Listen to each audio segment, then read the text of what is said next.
എല്ലാവർക്കും നമ്മുടെ ഇന്നത്തെ ക്ലാസ്സിലേക്ക് സ്വാഗതം. നമുക്കറിയാം, നാം കഴിഞ്ഞ ക്ലാസ്സിൽ നമ്മുടെ ടെക്സ്റ്റ് ബുക്കിലെ പേജ് നമ്പർ 55-ലെ രണ്ടാമത്തെ ചോദ്യമാണ് ചെയ്തു നിർത്തിയത് അല്ലേ. ഇനി നമുക്കതിലെ മൂന്നാമത്തെ ചോദ്യം, അതായത് പേജ് നമ്പർ 56-ലെ മൂന്നാമത്തെ ചോദ്യം ഒന്ന് ചെയ്തു നോക്കാം. എന്താണ് നമ്മുടെ ചോദ്യം? Prove that any parallelogram which is not a rectangle is not cyclic. അതായത് ഈ ചതുരമല്ലാത്ത സമാന്തരികങ്ങളൊന്നും ചക്രീയമല്ലെന്നാണ് നമ്മൾ തെളിയിക്കേണ്ടത്. എന്താണ് പറഞ്ഞതിന്റെ അർത്ഥം? ഒരു പാരലോഗ്രാം അത് സൈക്ലിക് ആവണമെങ്കിൽ, അത് ചക്രീയമാവണമെങ്കിൽ അതെന്തായിരിക്കണം? ചതുരമായിരിക്കണം. ചതുരമാണെങ്കിൽ മാത്രമേ അത് സൈക്ലിക് ആവുകയുള്ളൂ എന്നാണ് നാം പ്രൂവ് ചെയ്യേണ്ടത് അല്ലേ. നമുക്കറിയാം ചതുരമാവുക എന്ന് പറഞ്ഞാൽ എന്താണ്?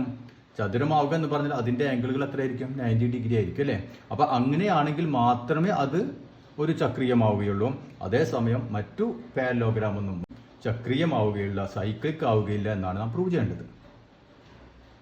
മനസ്സിലായില്ലേ? അതായത് ഇപ്പൊ ഈ പാരലോഗ്രാം ഒരു സൈക്ലിക് അല്ല. ഇതിന്റെ ആംഗിളുകൾ 90 ഡിഗ്രി ആവുമെങ്കിൽ, അതായത് ഇത് ഒരു ചതുരമാകുമെങ്കിൽ എന്തായിരിക്കും? ഇത് ഒരു സൈക്ലിക് ആകും, അല്ലെങ്കിൽ സൈക്ലിക് ആവുകയില്ല എന്നാണ് പ്രൂവ് ചെയ്യേണ്ടത്.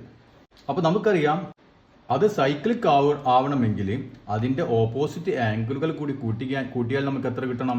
180 ഡിഗ്രി കിട്ടണം അല്ലെ. അപ്പൊ 180 ഡിഗ്രി കിട്ടിയാൽ മാത്രമേ ഇതെന്താവുകയുള്ളൂ? ഇതൊരു സൈക്ലിക് ആവുകയുള്ളൂ. അപ്പോൾ ഒരു പാരലോഗ്രാം സൈക്ലിക് ആവണമെങ്കിൽ ഈ ആംഗിളുകൾ 90 ഡിഗ്രി ആയാൽ തന്നെയാണ് അത് സൈക്ലിക് ആവുകയുള്ളൂ എന്നാണ് നാം പ്രൂവ് ചെയ്യേണ്ടത്. നമുക്കറിയാം, ഏത് ചതുർഭുജവും സൈക്ലിക് ആവണമെങ്കിൽ 90 ആംഗിൾ വേണമെന്നൊന്നുമില്ല അല്ലേ. ഇപ്പോൾ വേണമെങ്കിൽ നോക്കിയാൽ 60, 120 ഈ ആംഗിളുകൾ ഒന്ന് 60ഉം ഓപ്പോസിറ്റ് അടുത്തത് 120 ആണെങ്കിൽ അത് സൈക്ലിക് ആവും അല്ലേ. 60 + 120 180 ഡിഗ്രി. അപ്പോൾ നമുക്കത് സൈക്ലിക് ആവും. പക്ഷെ ഇത് പാരലോഗ്രാം ആയതുകൊണ്ട് അത് 90 ഡിഗ്രി വന്നാൽ തന്നെയാണ് അത് സൈക്ലിക് ആവുക എന്നാണ് നാം പ്രൂവ് ചെയ്യേണ്ടത്. 90 ഡിഗ്രി ആവുക എന്ന് പറയുന്നത് അതൊരു ചതുരമാണെങ്കിൽ മാത്രമേ ഇത് സൈക്ലിക് ആവുകയുള്ളൂ എന്നാണ് നാം ഇവിടെ പ്രൂവ് ചെയ്യേണ്ടത്. അപ്പോൾ നമുക്ക് ആദ്യം എന്ത് ചെയ്യാം? ആദ്യം ഇതിനൊരു പേര് കൊടുക്കാം. ഇപ്പോൾ ABCD, ഇത് ഞാനൊരു പേര് കൊടുത്തു, ABCD. അപ്പോൾ നമുക്കറിയാം ABCD എന്ന് പറയുന്നത് എന്താണ്? ഒരു പാരലോഗ്രാം ആണ് അല്ലേ.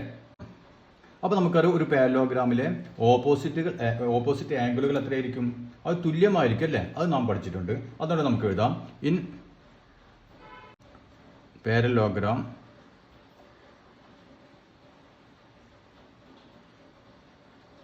ABCD, ഈ പാരലോഗ്രാം ABCDയിൽ angle A is equal to angle C അല്ലേ. ഓപ്പോസിറ്റ് ആംഗിളുകൾ ഈക്വൽ ആയിരിക്കണം. ഇനി ഈ പാരലോഗ്രാം ഒരു സൈക്ലിക് ആണെന്ന് വിചാരിക്കാം. അങ്ങനെയാണെങ്കിൽ എന്ത് വേണം? ഈ എയും സിയും കൂടി കൂട്ടിക്കഴിഞ്ഞാൽ നമുക്ക് 180 ഡിഗ്രി കിട്ടണം അല്ലേ. കാരണം ഓപ്പോസിറ്റ് ആംഗിളുകൾ കൂടി കൂട്ടിക്കഴിഞ്ഞാൽ 180 കിട്ടണം. അതുകൊണ്ട് ആംഗിൾ എയും ആംഗിൾ സിയും കൂടി കൂട്ടിക്കഴിഞ്ഞാൽ നമുക്ക് 180 ഡിഗ്രി കിട്ടണം അല്ലേ. അപ്പോൾ നമുക്ക് എഴുതാം, ഇഫ് ഇറ്റ് ഈസ് സൈക്ലിക്, അതായത് ഇത് ചക്രീയമാണെങ്കിൽ എന്ത് വേണം? ചക്രീയമാണെങ്കിൽ ആംഗിൾ എയും ആംഗിൾ സിയും കൂടി കൂട്ടിക്കഴിഞ്ഞാൽ നമുക്ക് എന്ത് കിട്ടണം? 180 ഡിഗ്രി കിട്ടണം അല്ലേ. 180 തമ്മിൽ കൂടി കൂട്ടിക്കഴിഞ്ഞാൽ നമുക്ക് 180 ഡിഗ്രി കിട്ടണം. അപ്പോൾ നമ്മളിവിടെ പറഞ്ഞിട്ടുണ്ട് ആംഗിൾ എയും ആംഗിൾ സിയും ഈക്വൽ ആണ് അല്ലേ. ഇത് രണ്ടും ഈക്വൽ ആണ്. അപ്പോൾ ഇവ തമ്മിൽ കൂടി കൂട്ടിക്കഴിഞ്ഞാൽ 180 കിട്ടണം. അതിന്റെ അർത്ഥം എന്തായിരിക്കും? ആംഗിൾ എ എത്രയായിരിക്കും? രണ്ടും കൂടി കൂട്ടിക്കഴിഞ്ഞാൽ 180. എയും സിയും ഈക്വൽ ആണ് അല്ലേ. അതായത് angle A equal to 90 degree ആയിരിക്കണം, angle C equal to 90 degree ആയിരിക്കണം. അപ്പോൾ angle A 90 degree, angle C 90 degree എന്ന് പറഞ്ഞാൽ അതിന്റെ അർത്ഥം എന്താണ്? ഈ ആകൃതി വന്നാൽ നടക്കുമോ? നമുക്കറിയാം ഇത് 90 ഡിഗ്രി അല്ല അല്ലേ. അപ്പോൾ അതായത് ഈ ആംഗിൾ എത്ര ആയിരിക്കണം? ഈ ആംഗിൾ 90 ഡിഗ്രി ആയാൽ മാത്രമേ എന്താവുള്ളൂ? ഈ ആംഗിളും 90 ഡിഗ്രി തന്നെ കിട്ടണം അല്ലേ. 90 ഡിഗ്രി കിട്ടിയാൽ മാത്രമേ എന്താവുകയുള്ളൂ? ഇത് ഒരു സൈക്ലിക് ആവുകയുള്ളൂ. അല്ലാതെ ഈ അവസ്ഥയിൽ ഇതൊരു സൈക്ലിക് ആവുകയില്ല. അതായത് ഇത് എന്തായി മാറണം? ഇത് ഒരു ചതുരമായി മാറണം. ഇതൊരു ചതുരമായി മാറിയാൽ മാത്രമേ ഇവിടെ 90 ഡിഗ്രി വരെയുള്ളൂ അല്ലേ. എങ്കിൽ മാത്രമേ ഇതൊരു സൈക്ലിക് ആവുകയുള്ളൂ. അപ്പൊ angle A equal to 90 degree ആയിരിക്കണം, angle C equal to 90 degree ആയിരിക്കും അല്ലേ. അതിന്റെ അർത്ഥം എന്താണ്? അതിന്റെ അർത്ഥം ദാറ്റ് ഈസ് ABCD എന്ന് പറയുന്നത് എന്തായിരിക്കണം? ABCD should be a rectangle, അല്ലെങ്കിൽ has to be a rectangle.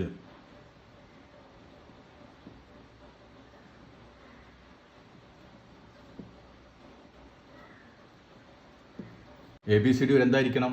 ചതുരമായിരിക്കണം. മനസ്സിലായല്ലോ? So any parallelogram which is not a rectangle is not cyclic. അതായത് ചതുരമല്ലാത്ത സമാന്തരികങ്ങളൊന്നും ചക്രീയമല്ല. അപ്പോൾ അത് ക്ലിയർ ആയില്ലേ? ഇനി നമുക്കതിലെ നാലാമത്തെ ചോദ്യം നോക്കാം. അപ്പൊ ഇതാണ് നമ്മുടെ നാലാമത്തെ ചോദ്യം. Prove that a non isosceles trapezium is not cyclic. എന്താണ് പറഞ്ഞത്? അതായത് സമപാർശ്വമല്ലാത്ത എന്ത് ട്രപ്പീസിയം, അതായത് ലംബകങ്ങളൊന്നും ചക്രീയമല്ലെന്ന് തെളിയിക്കുക. അതായത് ഐസോസെലസ് ട്രപ്പീസിയങ്ങൾ മാത്രമേ സൈക്ലിക് ആവുകയുള്ളൂ, സമപാർശ്വ ലംബകങ്ങൾ മാത്രമേ സൈക്ലിക് ആവുകയുള്ളൂ, സമപാർശ്വമല്ലാത്ത ലംബകങ്ങളൊന്നും ചക്രീയമല്ല, സൈക്ലിക് അല്ല എന്നാണ് നാം പ്രൂവ് ചെയ്യേണ്ടത്. അപ്പൊ ഇത് നമുക്കറിയാം, ഇതെന്താണ്? ഒരു നോൺ ഐസോസെലസ് ട്രപ്പീസിയാണ് അല്ലെ, അതായത് സമപാർശ്വമല്ലാത്ത ലംബകങ്ങൾ. അപ്പൊ ലംബകങ്ങൾ എന്ന് പറയാൻ നമുക്കറിയാലോ, ഏതെങ്കിലും ഒരു ജോഡി വശങ്ങൾ അല്ലെ, ഓപ്പോസിറ്റ് വശങ്ങൾ എന്തായിരിക്കണം? അത് പാരലായിരിക്കണം അല്ലെ. പിന്നെ ഇനി സമപാർശ്വ ലംബങ്ങൾ എന്ന് പറഞ്ഞാലോ, ഈ പാരലല്ലാത്ത രണ്ട് സൈഡുകൾ എന്തായിരിക്കും? തുല്യ നീളത്തിലുള്ളവയായിരിക്കും അല്ലെ. അങ്ങനെയാണെങ്കിൽ നമ്മൾ എന്ത് പറയും? അതാണ് ഐസോസെലസ് ട്രപ്പീസിയം. ഇത് നോൺ ഐസോസെലസ് ട്രപ്പീസിയം അല്ലെ. അതായത് പാരലല്ലാത്ത ഈ രണ്ട് വശങ്ങൾ എന്താണ്? അത് തുല്യ നീളത്തിലുള്ളവയല്ല അല്ലെ. അതുകൊണ്ടാണ് നാം ഇതിനെന്ത് പറയാം? നോൺ ഐസോസെലസ് ട്രപ്പീസിയം, അതായത് സമപാർശ്വമല്ലാത്ത ലംബകങ്ങൾ. അപ്പൊ ഇത്തരം ലംബകങ്ങൾ, അതായത് സമപാർശ്വമല്ലാത്ത ലംബകങ്ങൾ ഇത് സൈക്ലിക് അല്ല, ചക്രീയമല്ല എന്നാണ് നാം തെളിയിക്കേണ്ടത്. നാം എന്ത് ചെയ്യണം? ഇതിന്റെ ഓപ്പോസിറ്റ് ആംഗിളുകൾ കൂടി കൂട്ടിക്കഴിഞ്ഞാൽ 180 കിട്ടുകയാണെങ്കിൽ നമുക്കറിയാം ഇത് ചക്രീയമാണ് അല്ലെ. 180 കിട്ടുന്നില്ലെങ്കിൽ ഇതെന്തല്ല? ഇത് ചക്രീയമല്ല, അതായത് ഇത് സൈക്ലിക് അല്ല. അപ്പൊ ഇത്രയേ ഉള്ളൂ കാര്യം. അപ്പൊ നമുക്ക് ആദ്യം എന്ത് ചെയ്യാം?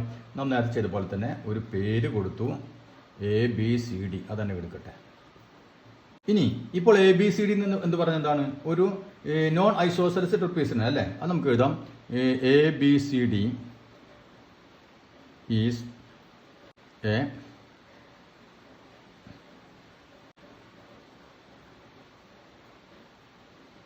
Non isosceles trapezium. ഒരു സമപാർശ്വമല്ലാത്ത ലംബകമാണ്. അങ്ങനെയാണെങ്കിൽ നമുക്കറിയാം ഇതിന്റെ ഈ പാരലല്ലാത്ത രണ്ട് സൈഡുകൾ ഈക്വൽ അല്ല അല്ലെ. അതായത് ADയും BCയും ഈക്വൽ ആയിരിക്കില്ല. അപ്പൊ നമുക്ക് എഴുതാം AD not equal to BC. AB അല്ല, സോറി, AD BCക്ക് ഈക്വൽ അല്ല. അത് മാത്രമല്ല നമുക്കറിയാം ഒരു സമപാർശ്വ ലംബകമാണെങ്കിൽ, ഐസോസെലസ് ട്രപ്പീസിയം ആണെങ്കിൽ നമുക്കറിയാം ഈ പാരലൽ ലൈനിലുള്ള ഈ കോണുകൾ ഈക്വൽ ആയിരിക്കും അല്ലെ. ഈ കോണും ഈക്വൽ ആയിരിക്കും. എപ്പോൾ? ഐസോസെലസ് ട്രപ്പീസിയം ആണെങ്കിൽ. ഇത് ഐസോസെലസ് ട്രപ്പീസിയം അല്ല, അതുകൊണ്ട് ഈ രണ്ട് ആംഗിളുകളും ഈക്വൽ ആയിരിക്കില്ല. അപ്പോൾ angle A not equal to angle B, ഈ രണ്ട് ഈക്വൽ ആയിരിക്കില്ല. ഇനി നമുക്കറിയാം ഇത് രണ്ട് എന്താണ്? പാരലൽ ലൈൻ ആണ് അല്ലെ. പാരലൽ ലൈൻ, ഇപ്പൊ നോക്കി ഇങ്ങോട്ട് നോക്കിയാൽ ഇത് രണ്ട് പാരലൽ ലൈനെ നമ്മൾ ഇങ്ങനെ ഒരു ലൈൻ കൊണ്ട് ഇങ്ങനെ കട്ട് ചെയ്ത് കഴിഞ്ഞാൽ എന്ത് സംഭവിക്കും? ഈ രണ്ട് ആംഗിളുകൾ അല്ലെ, ഈ ആംഗിളുകൾക്ക് എന്താ പറയാ? കോഇന്റീരിയർ ആംഗിളുകൾ എന്ന് പറയും അല്ലെ. അപ്പൊ ഈ ആംഗിൾ രണ്ടും കൂടി കൂട്ടിക്കഴിഞ്ഞാൽ 180 ഡിഗ്രി കിട്ടും. അത് നമുക്കറിയാം അല്ലെ. അതായത് ഇവിടെ നോക്കിയാൽ ഈ രണ്ട് പാരലൽ ലൈനാണ്, ഇതിനെ ഈ ആംഗിളും കൂടി കൂട്ടിക്കഴിഞ്ഞാൽ നമുക്ക് എത്ര കിട്ടണം? 180 ഡിഗ്രി കിട്ടണം വേണ്ടേ. അപ്പൊ നമുക്കിവിടെ ആംഗിൾ എയും ആംഗിൾ ഡിയും കൂടി കൂട്ടിക്കഴിഞ്ഞാൽ എത്ര കിട്ടും? 180 ഡിഗ്രി കിട്ടും. ഇനി നമുക്ക് നോക്കിയേ, ഈ മൂലകളിലുള്ള രണ്ട് കോണുകൾ നോക്കിയേ, ഒന്ന് ഡിയും ഒന്ന് ബിയും ആണ് അല്ലെ. നമുക്ക് ഇത് സൈക്ലിക് ആവണമെങ്കിൽ ഇത് രണ്ടും കൂടി കൂട്ടിക്കഴിഞ്ഞാൽ നമുക്ക് 180 ഡിഗ്രി കിട്ടണം അല്ലെ. അതായത് ഇവിടെ ആംഗിൾ എയും ആംഗിൾ ഡിയും തമ്മിൽ കൂടി കൂട്ടിക്കഴിഞ്ഞാൽ 180 ഡിഗ്രി കിട്ടും അല്ലെ. ഇനി ആംഗിൾ ഡിയും ആംഗിൾ ബിയും തമ്മിൽ കൂട്ടിക്കഴിഞ്ഞാൽ 180 കിട്ടുമോ? കിട്ടില്ല. എന്താണ് കാരണം? ആംഗിൾ ഡിക്ക് ഒരു വ്യത്യാസവും ഇല്ല അല്ലെ. അപ്പൊ നമ്മളിവിടെ ആംഗിൾ എക്ക് പകരം ആംഗിൾ ബി കൊടുക്കുകയാണെങ്കിൽ, അതായത് ഈ ആംഗിൾ എക്ക് പകരം നാം ഇവിടെ ആംഗിൾ ബി എന്ന് കൊടുക്കുകയാണെങ്കിൽ angle B plus angle D കൂട്ടിക്കഴിഞ്ഞാൽ എന്ത് വരും? 180 കിട്ടുമോ? കിട്ടില്ല. കാരണം എയും ബിയും ഈക്വൽ അല്ല അല്ലെ. അപ്പൊ ഇവിടെ ഇപ്പൊ 60 ഡിഗ്രി ആണെങ്കിൽ ഇത് 60 ഡിഗ്രി അല്ല അല്ലെ. ബി എന്ന് പറഞ്ഞത് 60 അല്ല, ഇവർ തമ്മിൽ വ്യത്യാസമുണ്ട്. അപ്പൊ നമുക്ക് ഇതും തമ്മിൽ കൂടി കൂട്ടിക്കഴിഞ്ഞാൽ 180 കിട്ടും. അതേസമയം ഡിക്ക് മാറ്റില്ല, ബിയും ഡിയും തമ്മിൽ കൂടി കൂട്ടിക്കഴിഞ്ഞാൽ 180 കിട്ടുമോ? കിട്ടില്ല. ഇതിപ്പോ ഞാൻ പറഞ്ഞ പോലെ 60 ആണെങ്കിൽ ഇത് 70 ആയിരിക്കാം അല്ലെ. ഇത് തമ്മിൽ വ്യത്യാസമുണ്ട്. അതുകൊണ്ട് നമുക്ക് എന്താ? ഡിക്ക് വ്യത്യാസമില്ല. അപ്പോൾ ഇത് തമ്മിൽ കൂടി കൂട്ടിക്കഴിഞ്ഞാൽ 180 കിട്ടും. പക്ഷേ ഇത് തമ്മിൽ കൂടി കൂട്ടിക്കഴിഞ്ഞാൽ 180 കിട്ടില്ല. 180 കിട്ടില്ല. കാരണം എന്താണ്? ഇവ തമ്മിൽ ഈക്വൽ അല്ല. മനസ്സിലായില്ലേ? അപ്പോൾ നമുക്ക് ആദ്യമൊക്കെ angle A plus angle D, ഇതിന് വേണമെങ്കിൽ റീസൺ എഴുതി വെച്ചോ. കോ ഇന്റീരിയർ ആംഗിൾ,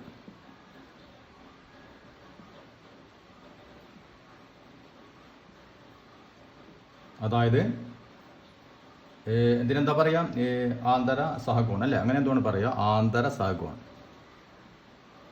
അങ്ങനെയാണ് എൻ്റെ ഓർമ്മ. ആന്തര സഹകോൺ. അതല്ലാത്തവർ അറിയുന്നവർ അത് തിരുത്തട്ട. അതങ്ങനെ പേര് അങ്ങനെ അല്ലെങ്കിൽ അത് തിരുത്തണം. എൻ്റെ ഓർമ്മയിൽ വെച്ച ആന്തര സഹകോൺ എന്നാണ്. അപ്പോൾ നമ്മുടെ എന്താണ് പറഞ്ഞു നിർത്തിയത്? ആംഗിൾ ബിയും ആംഗിൾ ഡിയും തമ്മിൽ കൂടി കൂട്ടിക്കഴിഞ്ഞാൽ ഒരിക്കലും നമുക്ക് 180 ഡിഗ്രി കിട്ടില്ല അല്ലേ. അപ്പോൾ എക്ക് പകരം നമ്മൾ ബി ഉപയോഗിച്ച് കഴിഞ്ഞാൽ നമുക്ക് 180 കിട്ടുന്നില്ല.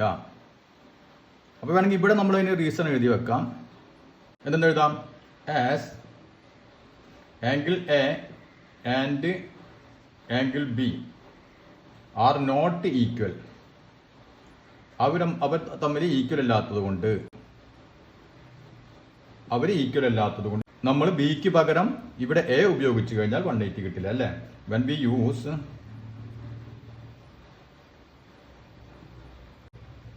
Angle B instead of angle A അല്ലേ. അപ്പൊ ആംഗിൾ എക്ക് പകരം ആംഗിൾ ബി നമ്മൾ ഉപയോഗിച്ച് കഴിഞ്ഞാൽ എന്നിട്ട് എഴുതാ angle B plus angle D എന്തായിരിക്കും? 180 ആയിരിക്കില്ല. അതായത് ആംഗിൾ ബിയും ആംഗിൾ എയും തുല്യമല്ലാത്തത് കൊണ്ട് ആംഗിൾ ബിക്ക് പകരം നമ്മൾ ആംഗിൾ എക്ക് പകരം നമ്മൾ ആംഗിൾ ബി ഉപയോഗിക്കുകയാണെങ്കിൽ angle B plus angle D is not equal to 180. അപ്പോൾ അതിൻ്റെ അർത്ഥം എന്താണ്? ആംഗിൾ ബിയും ആംഗിൾ ഡിയും തമ്മിൽ കൂടി കൂട്ടിക്കഴിഞ്ഞാൽ നമുക്ക് 180 കിട്ടുന്നില്ല അല്ലേ. അപ്പോൾ അതിൻ്റെ അർത്ഥം എന്താണ്? അത് സപ്ലിമെന്ററി അല്ല. അപ്പോൾ അതുകൂടി ഇടയിൽ എഴുതാം. That is the opposite angle of the quadrilateral are not supplementary. അതായത് ഈ ചതുർഭുജത്തിലെ രണ്ട് ഓപ്പോസിറ്റ് ആംഗിളുകളും സപ്ലിമെന്ററി അല്ല. രണ്ടും കൂടി കൂട്ടിക്കഴിഞ്ഞാൽ അതിന്റെ സമ്മ് 180 ഡിഗ്രി അല്ല. അതുകൊണ്ട് so ABCD is not a cyclic quadrilateral. അതുകൊണ്ട് ഇത് ഒരു സൈക്ലിക് ക്വാഡ്രിലാറ്ററൽ അല്ല, ചക്രീയ ചതുർഭുജം അല്ല. അപ്പൊ ഇതാണ് നമ്മുടെ അഞ്ചാമത്തെ ചോദ്യം. ഇവിടെ എന്താണ് നമുക്ക് തന്നിട്ടുള്ളത്? ആദ്യത്തിൽ നോക്കിയ ഒരു സർക്കിള്, ആ സർക്കിളിൽ ഒരു ഈക്വലേറ്റർ ട്രയാങ്കിൾ അല്ലെ, ഒരു സമഭുജ ത്രികോണം. ഈ സമഭുജ ത്രികോണത്തിന്റെ 3 മൂലകളും ഈ സർക്കിളിൽ ടച്ച് ചെയ്തിട്ടുണ്ട് അല്ലെ. പിന്നെ എന്താണ് ചെയ്തിട്ടുള്ളത് നോക്കിയേ, ഈ രണ്ട് മൂലകളിൽ നിന്ന് ഒരു രണ്ട് ലൈൻ ഇങ്ങനെ വരച്ചിട്ട് അത് ഈ സർക്കിളിൽ വേറൊരു പോയിന്റിൽ ടച്ച് ചെയ്തിരിക്കുന്നു അല്ലെ. അപ്പൊ ഇതാണ് നമ്മുടെ ആദ്യത്തെ ഫിഗർ. എന്നിട്ട് ഈ ഒരു ആംഗിൾ മാർക്ക് ചെയ്തിട്ടുണ്ട്. ഓക്കെ, ഇനി അടുത്ത ഫിഗർ ഒന്ന് നോക്കിയേ. ഇതേപോലെ തന്നെ ഇവിടെ ഒരു സമഭുജ ത്രികോണത്തിന് പകരം ഒരു സ്ക്വയർ, 4 മൂലകളും ഇതുപോലെ തന്നെ സർക്കിൾ ടച്ച് ചെയ്തിട്ടുണ്ട്. പിന്നെ ഈ 2 മൂലകളിൽ നിന്ന് ഇതേ ഒരു 2 ലൈനുകൾ വരച്ചുകൊണ്ട് അത് നമ്മൾ ഇവിടെ ഈ സർക്കിൾ തന്നെ ഇവിടെ കൂട്ടിമുട്ടിച്ചിട്ടുണ്ട് അല്ലെ. എന്നിട്ട് ഈ ആംഗിൾ. ഇനി എന്താണ് നമ്മൾ പറഞ്ഞിട്ടുള്ളത്? In each picture calculate the angle marked. ഈ മാർക്ക് ചെയ്ത, ഈ അടയാളപ്പെടുത്തിയ ആംഗിളുകൾ എത്രയാണ് എന്നാണ് നാം കണ്ടുപിടിക്കേണ്ടത്. വേറെ ഒന്നും നമുക്ക് തന്നിട്ടില്ല, ഇത്രയും കാര്യങ്ങളാണ് പറഞ്ഞിട്ടുള്ളത്. ഇതെന്താണ്? സമഭുജ ത്രികോണമാണ്, ഇത് ഒരു സ്ക്വയർ ആണ് അല്ലെ. അപ്പൊ നമുക്ക് വളരെ എളുപ്പം തന്നെ ഇത് കണ്ടുപിടിക്കാൻ പറ്റും. എന്താണ് സംഭവം? തന്നിട്ടുള്ള മെയിൻ പോയിന്റ് എന്താണ്? ഇത് ഒരു ഈക്വലേറ്റർ ട്രയാങ്കിൾ ആണ് അല്ലെ. അപ്പൊ ഒരു ഈക്വലേറ്റർ ട്രയാങ്കിൾ ആണെങ്കിൽ അതിന്റെ ആംഗിളുകൾ എത്രയായിരിക്കും? ഈക്വൽ ആയിരിക്കും അല്ലെ. അതായത് 60 ഡിഗ്രി വെച്ചായിരിക്കും. ഇപ്പൊ നമുക്ക് ഒരു പണി ചെയ്യാം, ഒരു പേര് കൊടുക്കാം. ABC എന്ന് പറഞ്ഞ ഈ ത്രികോണം, പിന്നെ ഈ 2 വശങ്ങൾ നീട്ടിയിട്ട് നമുക്ക് ഇവിടെ ഒരു ABCD എന്ന് പേര് കൊടുക്കാം. അപ്പൊ നമുക്ക് ആദ്യം എഴുതാം, ഇത് ഒരു സമഭുജ ത്രികോണം ആയതുകൊണ്ട് ഇതിന്റെ ആംഗിളുകൾ എയും ബിയും സിയും എന്തായിരിക്കും? ഈക്വൽ ആയിരിക്കും അല്ലെ. അതായത് 60 ഡിഗ്രി വെച്ചായിരിക്കും. Since triangle ABC is an equilateral triangle.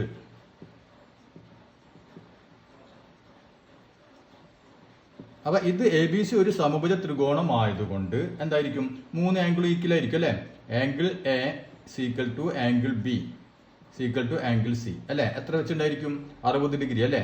6 × 3 18 അല്ലെ, 180 ഡിഗ്രി. അതുകൊണ്ട് 60 ഡിഗ്രി വെച്ചായിരിക്കും 3 ഉണ്ടാവുക. അപ്പൊ ഇത് നമുക്ക് 60, 3 കോണുകളും നമുക്ക് 60 ഡിഗ്രി വെച്ചെന്ന് കിട്ടി.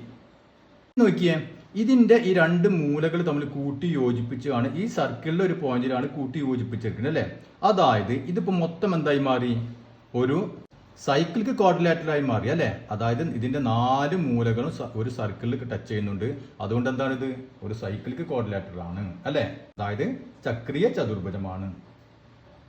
അപ്പൊ ചക്രീയ ചതുർഭുജമാണെങ്കിൽ അതിന്റെ ഓപ്പോസിറ്റ് ആംഗിളുകൾ എത്രയായിരിക്കണം?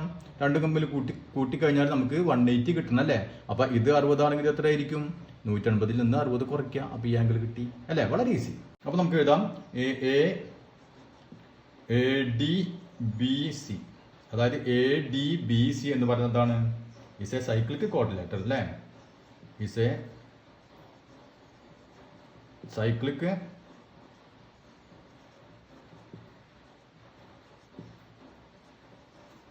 ക്വാഡ്രിലാറ്റർ. അതായത് അതൊരു ചക്രീയ ചതുർഭുജമാണ്. അതുകൊണ്ട് ഓപ്പോസിറ്റ് ആംഗിളുകൾ കൂട്ടിക്കഴിഞ്ഞാൽ എത്ര കിട്ടണം? നമുക്ക് 180 കിട്ടണം അല്ലേ.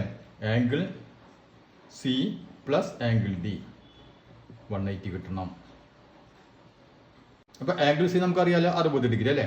അപ്പൊ 60 degree plus angle D is equal to 180. അപ്പൊ അങ്ങനെയാണെങ്കിൽ ആംഗിൾ ഡി എത്രയായിരിക്കും?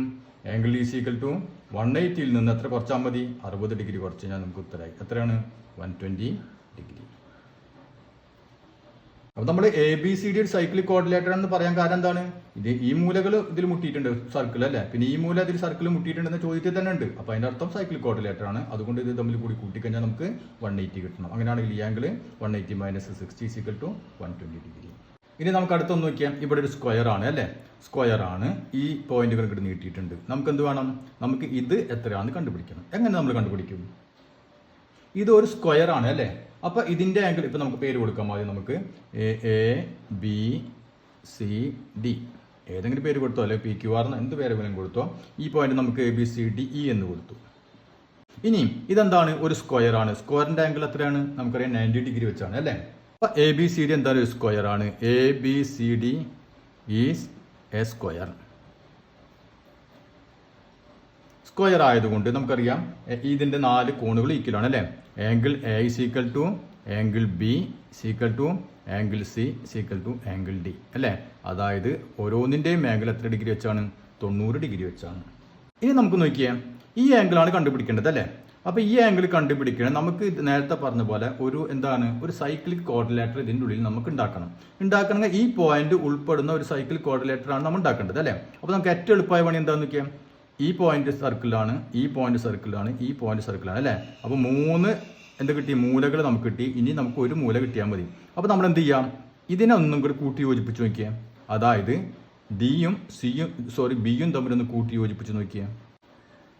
ഇപ്പൊ ഞാനിവിടെ ഈ ഡിയും ബിയും തമ്മിലൊന്ന് കൂട്ടി യോജിപ്പിച്ചു. ഇപ്പൊ എന്ത് സംഭവിച്ചു നോക്കിയാൽ, നമുക്ക് ഈ ആംഗിൾ എത്രയും മാറി?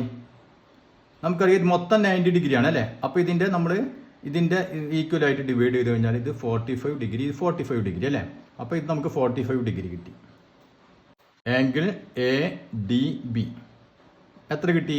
90യുടെ പകുതി അല്ലേ, ഹാഫ് 90, അതായത് 45 ഡിഗ്രി. അപ്പൊ ഇത് നമുക്ക് 45 ഡിഗ്രി കിട്ടി. ഇപ്പൊ എന്ത് സംഭവിച്ചു? നമുക്ക് ഇങ്ങനെ ഒരു ക്വാഡ്രിലാറ്റർ കിട്ടി അല്ലേ, ചതുർഭുജം കിട്ടി. നോക്കിയേ, AEBD മനസ്സിലായല്ലോ. AEBD എന്ന് പറഞ്ഞൊരു ചതുർഭുജം കിട്ടി. അതിന്റെ 4 മൂലകളും എവിടെയാണ്? ഈ സർക്കിളിലാണ് അല്ലെ. അപ്പൊ ഈ 4 മൂലകളും ഈ സർക്കിളിലുള്ള ഈ ചതുർഭുജം നാം എന്ത് പറയും?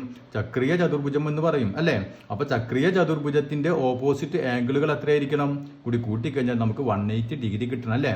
അതായത് ഈ ആംഗിളും ഈ ചെറിയ ആംഗിളും ഈ ആംഗിളും കൂടി കൂട്ടിക്കഴിഞ്ഞാൽ നമുക്ക് 180 കിട്ടണം. അങ്ങനെയാണെങ്കിൽ നമുക്ക് അതിൽ നിന്ന് ഇത് കണ്ടുപിടിക്കാം.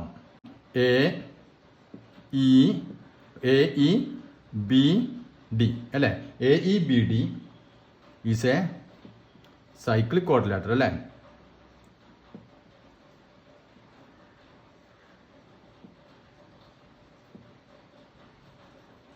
അതായത് AEBD എന്ന് പറയുന്നത് എന്താണ്? ഒരു ചക്രീയ ചതുർഭുജമാണ്. അങ്ങനെയാണെങ്കിൽ അതിന്റെ ഓപ്പോസിറ്റ് ആംഗിളുകൾ കൂട്ടിയാൽ 180 കിട്ടണം. അപ്പോൾ ഓപ്പോസിറ്റ് ആംഗിൾ നോക്കിയാൽ നമുക്ക് വേണ്ട ആംഗിൾ മാത്രം ആംഗിൾ ADBയും ആംഗിൾ ADB പ്ലസ് ഇതിന്റെ ഓപ്പോസിറ്റ് കിടക്കുന്ന ആംഗിൾ ഏതാണ്? ഇതിലല്ലേ, angle E equal to 180 degree. Angle ADB നമ്മൾ കണ്ടുപിടിച്ചിട്ടുണ്ടല്ലോ, എത്രയാണ്? 45 ഡിഗ്രി അല്ലേ. അപ്പോൾ 45 degree plus angle E 180 degree. അപ്പോൾ അതിൽ നിന്ന് ആംഗിൾ ഈ എത്ര വരും? 180 ഡിഗ്രിയിൽ നിന്ന് നമ്മൾ എത്ര കുറച്ചാൽ മതി? 45 ഡിഗ്രി കുറച്ച് കഴിഞ്ഞാൽ നമുക്ക് ഉത്തരം അല്ലേ എത്ര കിട്ടും? 135 ഡിഗ്രി. അപ്പോൾ ഇന്നത്തെ ക്ലാസ് നിങ്ങൾക്ക് മനസ്സിലായെന്ന് കരുതുന്നു. ഇനി നമുക്ക് ഇതിൽ ബാക്കിയുള്ള ചോദ്യങ്ങൾ അടുത്ത ക്ലാസ്സിൽ ചെയ്യാം.